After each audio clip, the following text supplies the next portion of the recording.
বিশ্বনবীর কণ্ঠের তেলাওয়াত শোনার জন্য শুধু মুমিনরাই পাগল ছিল না, আবু জাহেল, উতবা, শাইবা, ওয়ালিদ ইবনে মুগিরা এগুলোও পাগল ছিল। দিনের বেলা আবু জাহেল, উতবা, শাইবা বিশ্বনবীর বিরোধিতা করতো, আর রাত্রে বেলা লুকিয়ে লুকিয়ে বিশ্বনবীর কণ্ঠের তেলাওয়াত শোনার জন্য যেত। সুবহানাল্লাহ পড়বেন না? দিনের বেলা ভাষণ দিত, খবরদার কেউ মুহাম্মাদের কণ্ঠের তেলাওয়াত শুনতে যেতে পারবি, কিন্তু রাত্রে বেলা লুকায় লুকায় নিজেই যেত। না জানি কত সুন্দর কণ্ঠ ছিল আমার নবী, না জানি কি সুরের ঝংকার আর রহুরি খেলতো যখন নবী তেলাওয়াত করতো। সুবহানাল্লাহ পড়বেন না? এজন্য আল্লাহ বললেন ওয়ারাতিলিল কোরআনা তারতিলা, ও নবী ধীরস্থির ভাবে পড়েন। আবার বিশ্বনবী বলছেন যায়িনুল কোরআনা বিআসওয়াতিকুম, তোমাদের কণ্ঠে যত সুন্দর সুর আছে, লহুরি আছে, ঝংকার আছে, সবগুলো দিয়ে কোরআন তেলাওয়াত করবা। আবার বিশ্বনবী বলছেন মান লাম ইয়াতাগান্না বিল কোরআন ফালাইসা মিন্না, যে গুনগুন করে সুর করে কোরআন তেলাওয়াত করে না, ওই লোক কখনো আমি নবীর উম্মত হতে পারে। এজন্য সুর করে কোরআন তেলাওয়াত করবেন। মিশরের আরশাদ আল আফাসি, আব্দুর রহমান আস-সুদাইস, বান্দার ইবনে আব্দুল আজিজ আল বালিলা, এদের তেলাওয়াত শুনছেন? কি সুন্দর তেলাওয়াত! বিশ্বনবীর তেলাওয়াত ছিল টেনে টেনে পড়তেন, প্রতিটা আয়াত শেষ করে আবার নতুন আয়াত ধরতেন, ঠিক কি না?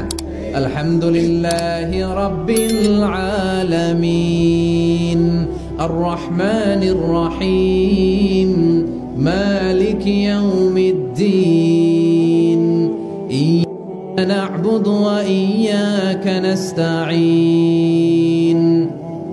ইহদিনাস সিরাতাল মুস্তাকিম সিরাতাল লাযীনা আন'আমতা আলাইহিম গায়রিল মাগদুবি আলাইহিম ওয়ালাদ-দাল্লিন।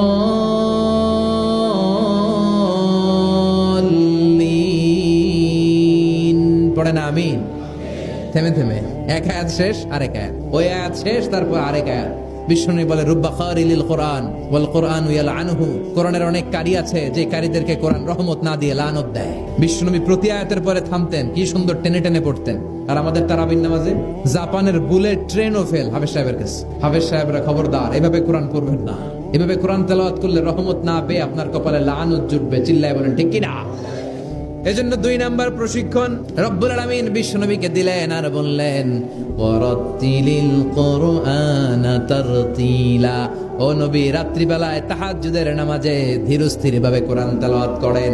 এরপর আল্লাহ বললেন ইন্না সানুলকি আলাইকা কওলান সাকিলা, ও নবী অচিরেই ভারী একটা কথা, ভারী একটা বাণী, অনেক ওজনওয়ালা কোরআন আমি আপনার উপরে নাজিল করে দেব। সুবহানাল্লাহ পড়ে। কওলান সাকিলা, it's a very heavy and weightful word.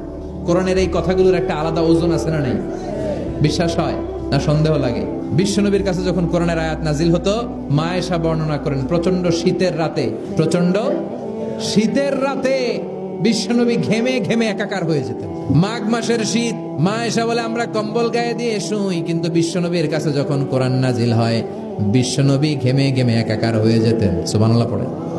বিশ্বনবী যখন ওটের উপর বসা অবস্থায় কোরআনের আয়াত নাজিল হতো, ওটের বুকটা জমিনে লেগে যেত।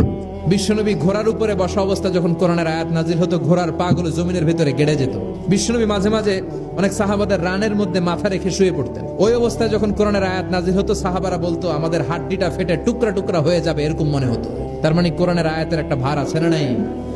এজন্য রাব্বুল আলামিন বলেন লাউ আনজালনা হাযাল কুরআন আলা জাবালিন লারাআইতাহু খাশিআম মুতাসাদ্দিআম মিন খাশিয়াতিল্লাহ। ও নবী, কোরআনকে মানুষের উপর নাজিল না করে যদি পাহাড়ের উপর নাজিল করতাম, আপনি দেখতেন কোরআনের ভারে বড় বড় পাহাড়গুলো ভেঙে চুরে খান খান হয়ে যেত গো নবী। কোরআনকে যদি মাউন্ট এভারেস্টের উপর আল্লাহ নাজিল করত, পাহাড়টা ভেঙে দুমড়ে মুচড়ে চূর্ণ বিচূর্ণ হয়ে যেত। চিল্লা এখন ঠিক কিনা? এজন্য আল্লাহ বললেন এটা অনেক ভারী একটা বাণী, এই বাণী আমি আপনার উপরে নাজিল করব। এরপর আল্লাহ বললেন ইন্না নাশিয়াতাল লাইলি হিয়া আশাদ্দু ওয়াতআন ওয়া আকামু কিলা, ও নবী রাত্রিবেলা যদি আপনি তাহাজ্জুদের নামাজ পড়েন, আপনার মনোযোগায়নকে শক্তিশালী করে দিবে কে? আপনার কথা বলার যোগ্যতাকে মজবুত করে দিবে কে? কেন আপনি রাত্রিবেলায় তাহাজ্জুদ গুজার হবেন? কারণ ইন্নালাকা ফিন নাহারি সাবাহান তাবিলা, দিনের বেলায় অনেক ব্যস্ততা আছে না নাই? দিনের বেলায় মানুষগুলো কাজকর্ম নিয়ে ব্যস্ত হয়ে যায়, তখন অনেক গোলমাল। তখন নয়, রাত্রিবেলা তাহাজ্জুদ পড়েন, আপনার মর্যাদা বাড়িয়ে দিবে কে? এরপরে 3 নাম্বার প্রশিক্ষণের কথা আল্লাহ বললেন ওয়াযকুর ইসমা রাব্বিকা রাব্বিকা ওয়া তাবাত্তাল ইলাইহি তাবতীলা। সব সময় রবের জিকির করবেন। জিকির চলবে কার? লা ইলাহা ইল্লাল্লাহু মুহাম্মাদুর রাসূলুল্লাহ সাল্লাল্লাহু। ওয়াজকুর ইসমা রাব্বিক, ও নবী আপনার রবের নাম স্মরণ করেন। সব সময় জিহ্বায় একজনের নাম থাকবে, তিনি কে? ওয়াজকুর ইসমা রাব্বিক, রবের নামকে স্মরণ করেন নবী। বিপদে পড়লে একজনের নামের জিকির চলবে, চিল্লায় বলেন তিনি কে?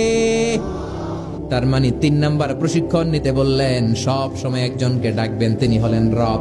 এই কথা বলার পরে বিশ্বনবী দুনিয়ার বুকে যত দোয়া করতেন তার বেশিরভাগ দোয়ার শুরুতে রবের নাম আছে না নাই?